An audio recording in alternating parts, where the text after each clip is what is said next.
מה שישראל לאחרונה נמצא מטקסט כמה עניינים. מה שרואה עוד, וגם משהו שעדיין משיח ליבו. אז הייתה משהו ומה ידיעתו. עושים. הכנראה שהיא מספיק, כאילו שהיום כבר כמה שעות בגלל ועדיין ליבו. Hey, we're coming up on Passover, and here's a red heifer update. Israel now has 4 red heifers that are still remaining kosher. They're looking forward to sacrificing at least one of these red heifers at Passover this year. At this point, they already have the altar built, and they already have the land purchased where this sacrifice will take place. So, could we be seeing a temple built very soon? Well, at least the gold portion of this temple could be there already. A recent rabbi has traveled to Ethiopia where gold was given for the restoration of the third temple. So it looks like things are falling into place, and we could see that red heifer sacrifice on Passover of 2024. It's been over 2,000 years since there was a kosher red heifer that could be sacrificed and ashes be collected for the purification process of Israel. Could we be looking at that being fulfilled here very soon? Absolutely we could. This is the end times, and we're living and watching Bible prophecy come to pass. Did a Texas cow start Armageddon in the Middle East in April 2024? And what does this have to do with Israel's war on Palestine's Gaza?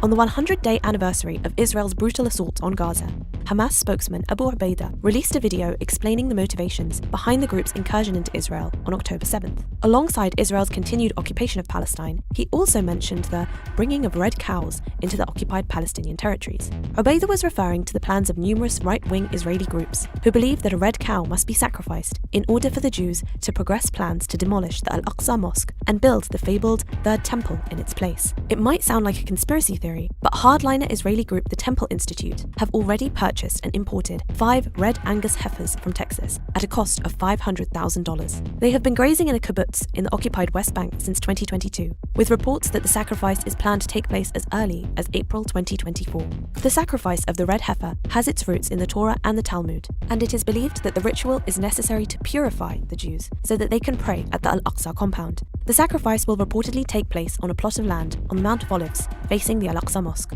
The cow must be completely red, including its hooves, and must be around 3 years old at the time of sacrifice.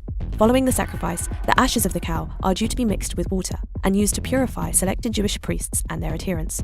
Since occupying East Jerusalem in 1967, right-wing Zionists have long sought to build a third temple in place of the Al-Aqsa Mosque.